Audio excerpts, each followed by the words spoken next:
I think one of the things I never really discussed with anyone is, I guess, some of the doubts you have about, probably not so much as a player, but more as a captain. I didn't want to show any weakness around that. I didn't want to let anyone know that I had doubts. I remember going away and doing some flying, and I was sulking a bit.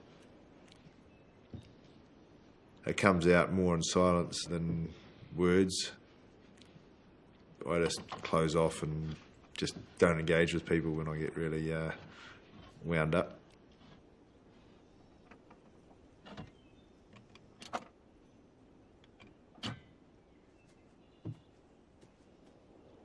My family, we didn't really talk about it much. It was, oh, well, you know, it's been and gone, get on with it.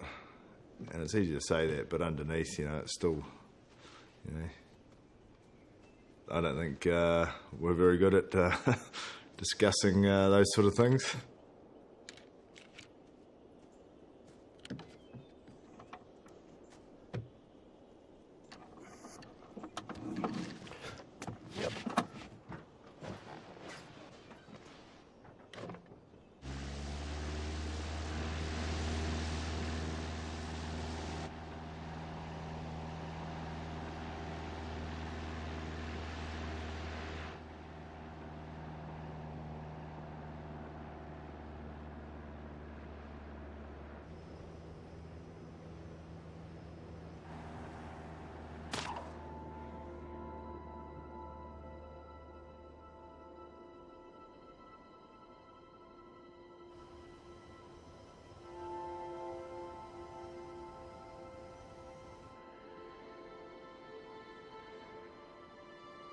I knew that we had a team that was good enough to win the tournament, but it didn't come down to what our talent was.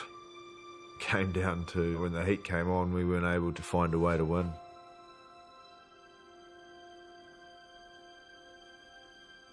You know, so training harder or being fitter, I don't think that would have made any difference that day.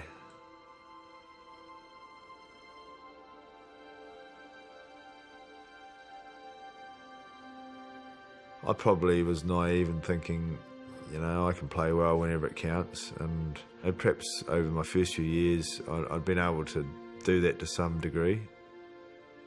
But as a captain, I sort of had to admit that I didn't have the tools in the box when it came to handling pressure. And, you know, that's where it became a bit like, well, how am I going to get that? Or is it just the fact I haven't got it and that's it?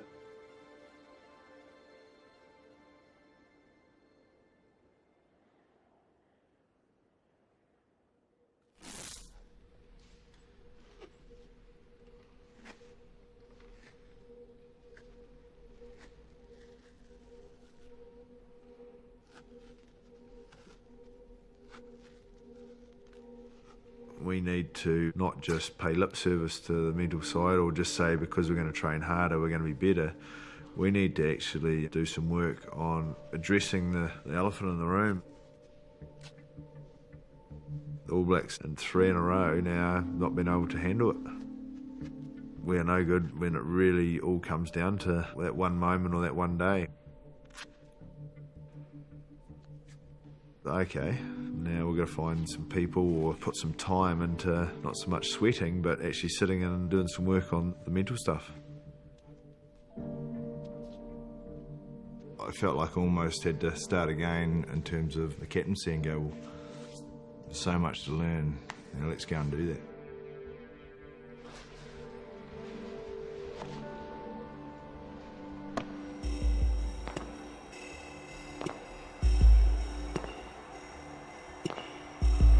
Sometimes there are moments that are so undeniable that you can't move past them.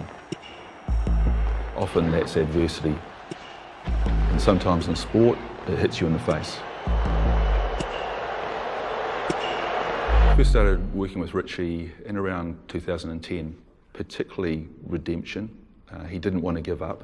At that stage, they're obviously thinking hard about the lessons from 2007.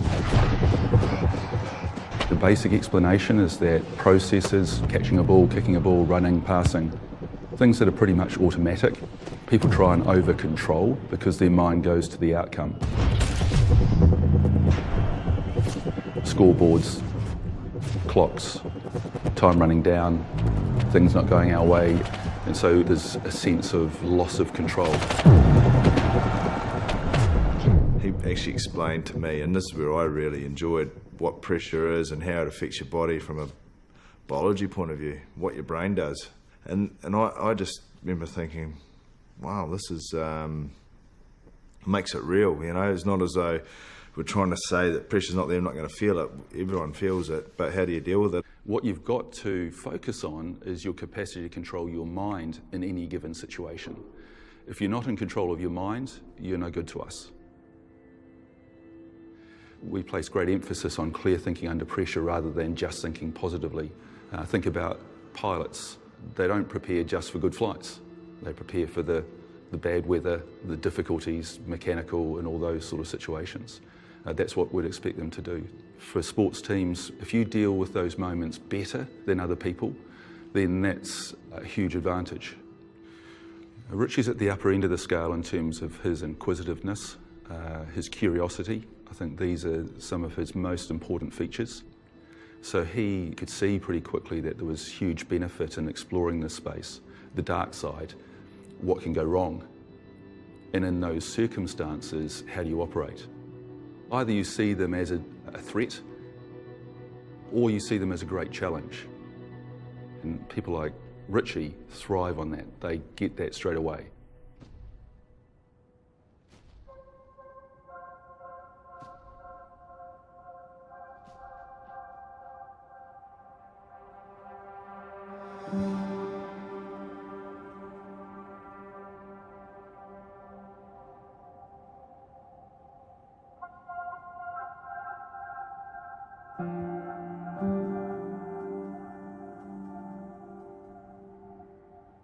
When I sometimes feel like the weight's getting on my shoulders and you get tense about it, just take a moment to go, well, I want to test myself. And that's actually quite uplifting.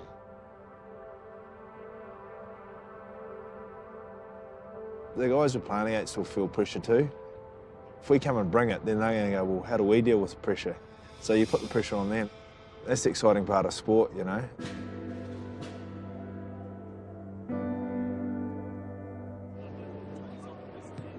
With the Bledisloe Cup on the line and this being the last test before the start of the World Cup, a record-breaking appearance for Richie McCaw. It'll be his 142nd test match, and that's more than any other player anywhere.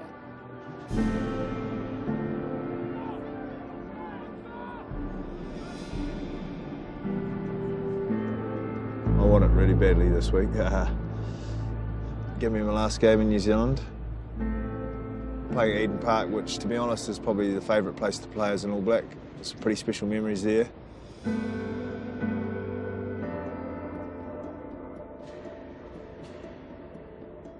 I find it really hard to believe what I'm seeing. For about the 2 hours beforehand, I'm just shaking. I can't even hold a drink. I'm shaking that much. I still shake, yeah.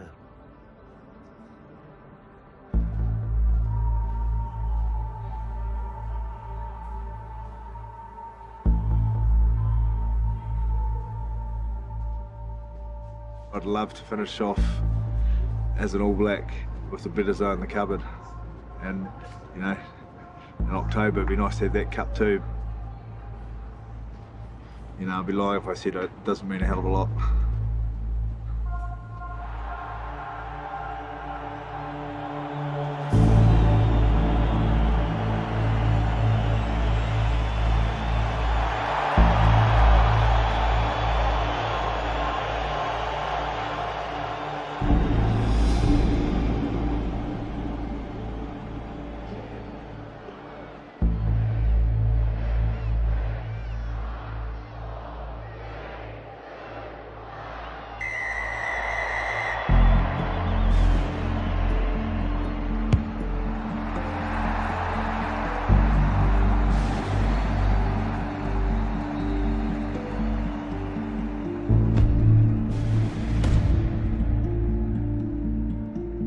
Reality of a number 7, when opposition's got the ball, your job is to get it back, somehow, or make it tough for the opposition to play. And if you do that well, you're going to frustrate the hell out of them. I've been against number 7s that frustrate the hell out of you. He's always thinking about what's happening next, and that's a quality that you see in the great players. He's not having to see it happen and then go and react. It's about, okay, it's unfolding, what am I going to do here? Bang, he's in the right place, he's anticipated it.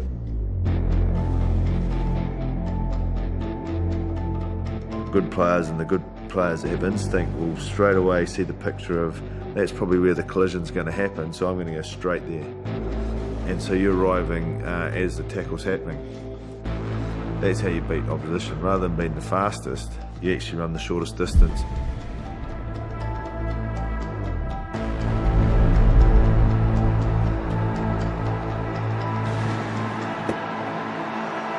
And that will be that.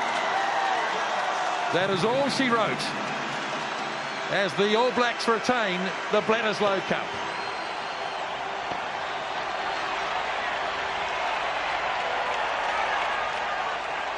Never, ever seen that at Eden Park before for a player.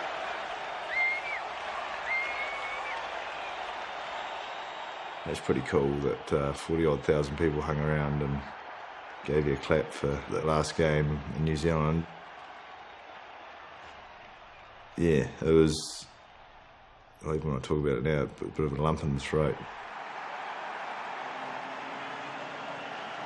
It's moments like that make everything you've done seem worthwhile, and you feel proud of that. And because of that, there are a few emotions. Probably in the past I would have just suppressed all them and just been, and I still was pretty straight really, but I knew it was probably, didn't hurt to show a little bit.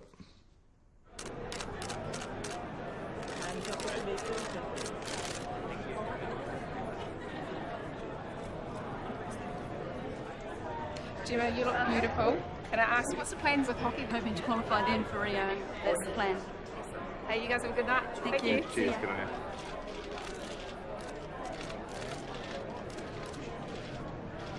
Over a lot of the rugby career, I never shared a lot with anyone. I think that's one of the things I've appreciated lately, is being able to share some of that stuff when things are going good or bad. You can actually, I don't know, halve the problem by whinging.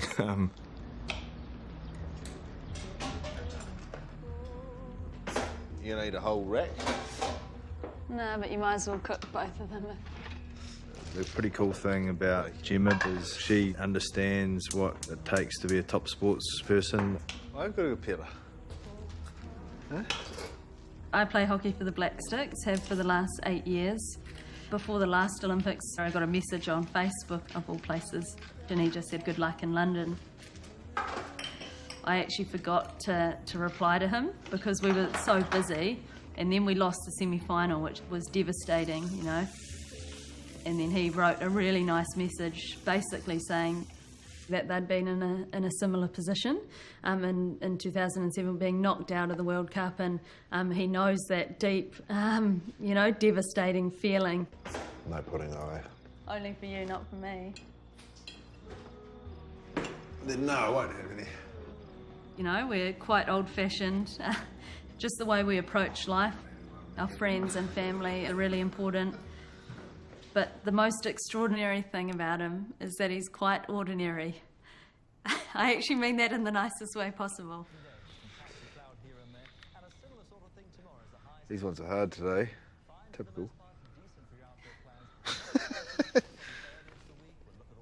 Just today or every day? Yeah, wow. I think you've got to be competitive to make the top. She's definitely competitive.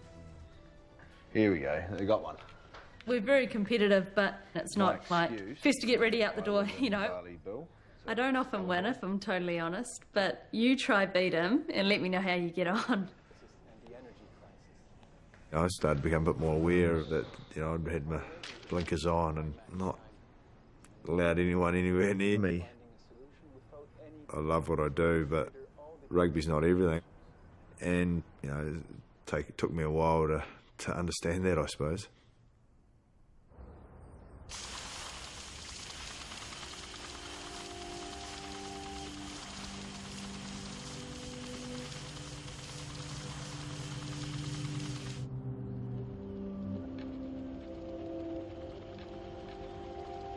All Blacks are heavy favourites to win the Cup for just the second time.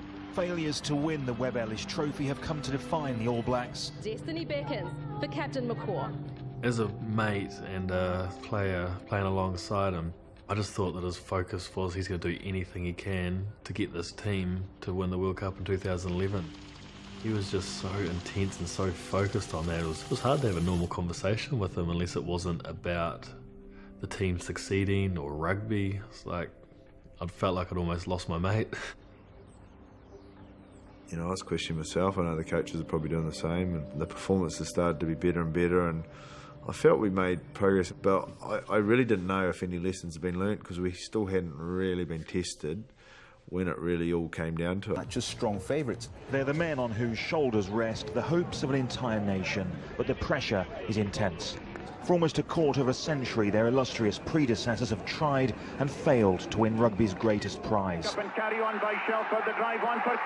This is what the country is desperate to see a repeat of. 1987, and New Zealand beat France to win the very first World Cup on home soil. World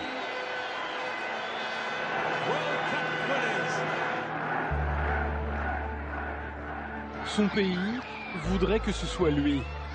Lui, Richie McCaw, le fils de fermier, qui apporte à la Nouvelle-Zélande ce qu'elle attend depuis 24 ans, la Coupe du Monde. If there's ever a game you wanted to play as a young fella, it would be a World Cup final at Eden Park for the All Blacks.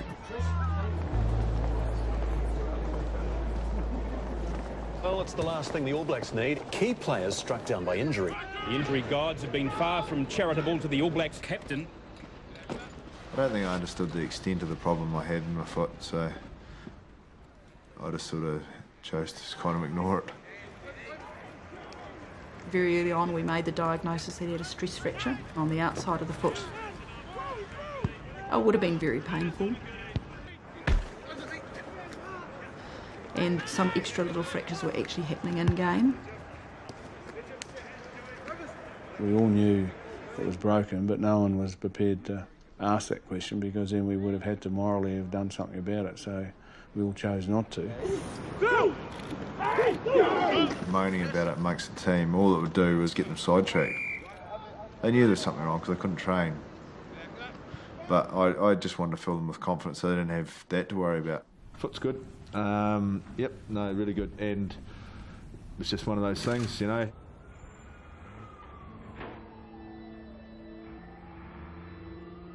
I remember Kerry Evans was great and that just talked through, visualised some of the scenarios. I was a little bit saying, well, geez, this is unfair. I said, oh, it's just here to test you, you know, and actually see if you can deal with it. Did he wobble? Of course. Did he wish it was a different way? Of course. He's an ordinary man, but he was doing something extraordinary there in the sense that most people don't have that type of threshold. Pain is one of the greatest diverters of attention in terms of closing your mind down and thinking clearly about pressurised situations.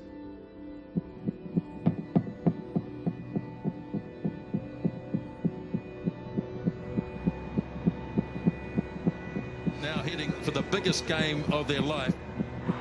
The All Blacks and France meeting for the 6th time in Rugby World Cups. That's a record. France have knocked New Zealand out in 2 of the last 3 World Cups. I was unsure all week as to whether I'd actually be able to play. I told everyone I could, but I was worried because it was really not in very good shape and it was sore, and I was like, am I going to be able to block that out to be able to play?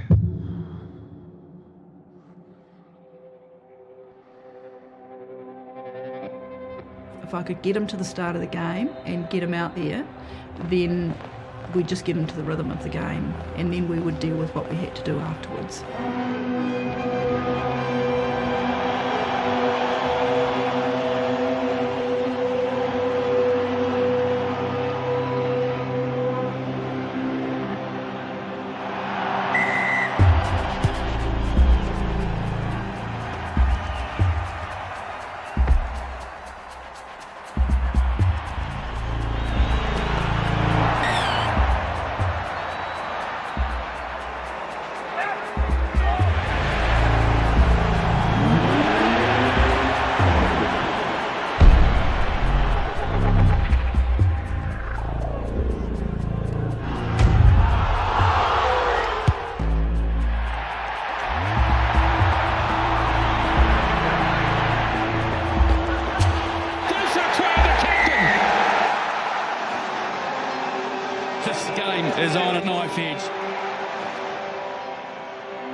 terms of going to dark places, that was right up there.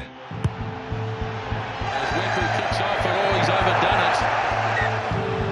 Another bad mistake.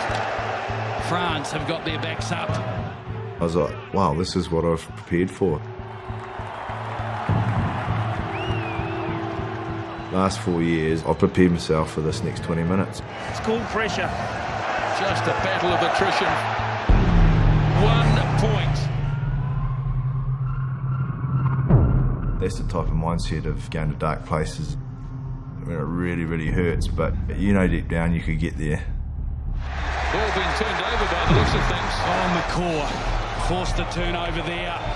He wanted to be present, he wanted hands on the ball, and even the area of the pitch and what he would be doing at that time, he had imagined. And he'd done that in a really deep and profound way. Instead of being scared of it, I was embracing it. Bring it on.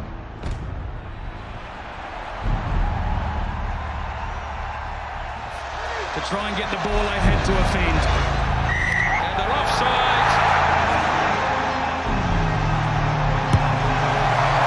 And the All Blacks are the world champions.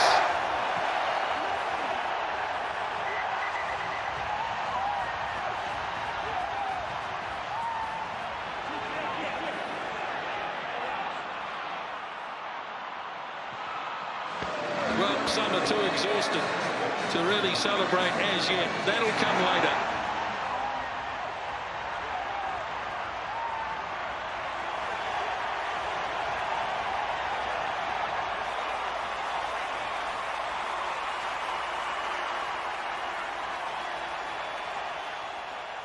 That was the moment that I think gave him such trust in the process.